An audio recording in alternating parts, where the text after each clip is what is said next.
Voici le légendaire inventeur Léonard de Vinci. Il ne dormait pas la nuit comme nous le faisons tous. Au lieu de cela, il dormait 15 minutes plusieurs fois dans la journée. Et c'était un génie. Quant à Salvador Dalí, célèbre peintre espagnol, il aimait dormir pendant la journée, mais il le faisait assis dans son fauteuil. Il s'endormait en tenant une cuillère ou une clé en métal. Quand il s'endormait, la cuillère tombait dans une assiette métallique au sol et le bruit le réveillait. Lui aussi était un génie. Thomas Edison, l'homme qui nous a donné l'ampoule électrique, tenait des balles dans ses mains lorsqu'il essayait de s'endormir. Les balles tombaient et le réveillaient. Encore un génie. Ces hommes célèbres s'endormaient de cette façon étrange pour une raison bien précise. Ils essayaient d'entrer dans la zone crépusculaire, lorsque leur cerveau n'était plus tout à fait éveillé mais ne dormait pas encore. Les scientifiques pensent que les questions les plus cruciales pourraient bien trouver réponse dans cette phase du sommeil. La zone crépusculaire s'appelle en réalité l'hypnagogie. C'est le processus de transition de notre cerveau vers le sommeil. Ce n'est pas encore une phase de sommeil, mais une période pendant laquelle notre cerveau nous montre certaines hallucinations. Les personnes qui ont fait l'expérience de l'hypnagogie disent que leur cerveau rassemble toutes les informations auxquelles elles pensaient avant de dormir, les analyse comme un ordinateur et répond aux questions que l'on se pose. En d'autres termes, si tu es réveillé et que tu regardes une énigme, la zone crépusculaire va permettre à ton cerveau de la résoudre tout seul. Il va rassembler les faits en pilote automatique et te donner la réponse à la question à laquelle tu pensais avant de t'endormir. Mais il est crucial de te réveiller avant de t'enfoncer plus profondément dans les phases du sommeil et d'oublier tes déductions. C'est précisément ce que faisait Salvador Dalí. Le cliquetis d'une clé tombant sur une assiette le réveillait précisément au moment où son cerveau s'endormait. Et il faisait alors l'expérience de l'hypnagogie. Puis il notait immédiatement toutes ses observations. C'est pourquoi certaines de ses peintures ont l'air très étranges. Toi aussi, tu as sans doute connu un tel état, lorsque tu t'es soudainement réveillé en pleine nuit avec une idée et que tu l'as rapidement notée sur un bout de papier. Mais tu n'avais probablement pas pensé à quelque chose en particulier avant de t'endormir. Alors, quand tu as regardé tes notes le matin, tu as vu quelque chose comme « super pigeon informatique ». Mais certains scientifiques ont délibérément réfléchi à des tâches complexes avant de s'endormir, pour que leur cerveau presque assoupi leur donne quelques indices pertinents. James Watson, par exemple, a vu 2 serpents entrelacés dans son sommeil et a réalisé que c'est à cela que ressemble la structure de notre ADN. La zone crépusculaire est aussi appelée N1. C'est la première phase du sommeil. Des scientifiques ont récemment fait des expériences pour étudier cette zone crépusculaire. Une centaine de participants ont dû résoudre des problèmes mathématiques. À un moment donné, les scientifiques ont laissé les participants faire une pause. Ils se sont allongés dans un fauteuil dans une pièce sombre en tenant un gobelet dans leurs mains. Beaucoup de participants se sont endormis et ont laissé tomber le gobelet. Le bruit les réveillait et ils devaient continuer à résoudre les problèmes de mathématiques. Les résultats de l'expérience ont montré que 83% des participants qui s'endormaient et entraient dans la phase de la zone crépusculaire arrivaient à résoudre le problème, contre 30% parmi les participants qui sont restés éveillés. Les premiers n'ont eu besoin que de 15 secondes dans la zone crépusculaire pour obtenir un avantage considérable. Les scientifiques attribuent ce regain d'activité cérébrale et de créativité au fait que notre cerveau se trouve dans un état idéal, où notre cognition se relâche et où nous procédons à des associations bizarres. Si tu ne te réveilles pas pendant la phase N1 et que tu t'endors, ton cerveau va encore plus loin dans la phase N2. Ces 2 phases font partie du sommeil superficiel. Tu peux t'y réveiller sans problème. Dans la phase numéro 1, tu peux même encore entendre les sons qui t'entourent.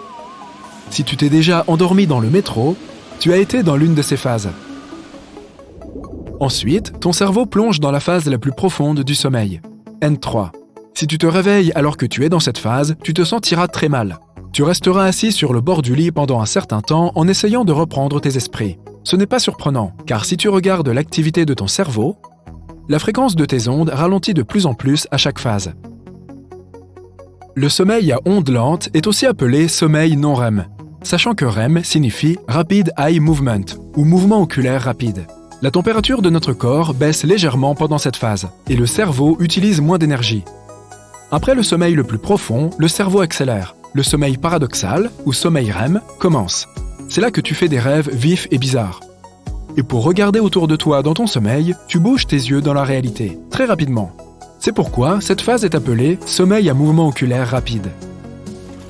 La nuit, ton cerveau alterne plusieurs fois entre toutes ces phases de sommeil, comme sur des montagnes russes. Et plus tu te rapproches du matin, plus le sommeil paradoxal est long. C'est pourquoi les rêves les plus longs et les plus vifs se produisent le matin. De plus, le sommeil paradoxal aide le cerveau à trier toutes les informations recueillies pendant la journée. Il met en évidence les informations dont il a besoin et les enregistre. Lorsque tu apprends quelque chose de nouveau ou que tu fais de l'exercice, les cellules de ton cerveau établissent de nouvelles connexions. En d'autres termes, il construit des ponts. Ainsi, lorsque tu veux utiliser cette information ou cette compétence, ton cerveau peut l'atteindre rapidement grâce à ces nouveaux ponts. Pendant le sommeil paradoxal, le cerveau fait quelques vérifications. Il envoie des signaux à travers toutes les connexions pour voir si tu les as utilisés ou non. Si tu joues de la guitare tous les jours, le cerveau laissera un pont responsable de cela. Mais s'il découvre quelque chose que tu n'as jamais utilisé, comme le fait passionnant que le mont Everest est aussi haut que 23 Empire State Building empilés, il détruira tout simplement ce pont. Les scientifiques ont construit un petit labyrinthe pour étudier la capacité du cerveau à établir de telles connexions dans les rêves. Ils ont laissé des souris le parcourir et ont surveillé leur activité cérébrale. Chaque tournant du labyrinthe éclairait certaines zones du cerveau. Petit à petit, les souris ont appris tous les chemins du labyrinthe. Leur cerveau s'allumait comme de la musique. Alors que les souris s'endormaient, leur cerveau essayait d'assimiler et d'organiser ses connaissances sur le parcours à l'intérieur du labyrinthe. Leur cerveau répétait ces mêmes notes, mais beaucoup plus rapidement. Autrement dit, les souris dormaient et rêvaient de parcourir ce labyrinthe encore et encore. Leur cerveau les entraînait à le faire 10 fois plus vite. Et le lendemain, quand les souris se réveillaient, elles se mettaient à parcourir le labyrinthe plus efficacement. Alors, si la phase la plus précieuse et la plus excitante est le sommeil paradoxal, pourquoi avons-nous besoin de sommeil à ondes lentes ? Beaucoup de gens pensent que c'est pour donner au cerveau une chance de se reposer. Mais le cerveau ne se repose jamais. Pas une seconde de toute ta vie. En réalité, le sommeil non-REM donne à ton corps un diagnostic matériel. Lorsque tu es éveillé, ton cerveau reçoit des signaux de la part de tous les sens. Les images de tes yeux, les sons de tes oreilles, etc. Mais quand tu dors, tous ces sens sont pratiquement désactivés. À ce moment-là, ton cerveau reçoit des signaux de tes organes internes. Et s'il trouve une erreur dans l'un d'eux, il envoie une alerte pour réparer ce bug. Les scientifiques ont testé cela en stimulant les organes d'un chat dans son sommeil. Son cerveau a perçu le stimulus et a répondu en plongeant encore plus profondément dans le sommeil pour y répondre. La deuxième fonction du sommeil non-REM est de nettoyer ton cerveau. Pendant que tu es dans une phase de sommeil profond, tes cellules nerveuses rétrécissent. Cela permet au liquide céphalorachidien de remplir les vides qui apparaissent. Ce fluide évacue les déchets et les toxines. Dernier point, mais non des moindres, ton corps libère l'hormone de croissance précisément pendant les phases de sommeil profond. Oui, même si tu as déjà fini de grandir, tu as toujours besoin de cette hormone. Elle t'aide à te régénérer, prévient la calvitie et la peau sèche. Elle rend aussi tes os plus solides et aide à brûler les graisses. Alors, oublie les régimes alimentaires. Contente-toi de dormir autant que possible.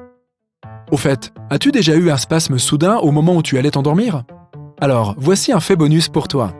Lorsque tu t'endors, ton cerveau arrête certains systèmes corporels inutiles pour que tu puisses te reposer. Mais parfois, cela ne se produit pas au bon moment. Lorsque tu as un sursaut, cela signifie que ton cerveau a désactivé la partie responsable de la position de ton corps dans l'espace. Mais comme tout le reste fonctionnait encore, le cerveau le perçoit comme une chute. Nos réflexes nous disent de nous réveiller immédiatement et signalent à tout notre corps de le faire. Par conséquent, tu sursautes avec la sensation de tomber, même si tu es allongé et immobile sur ton lit.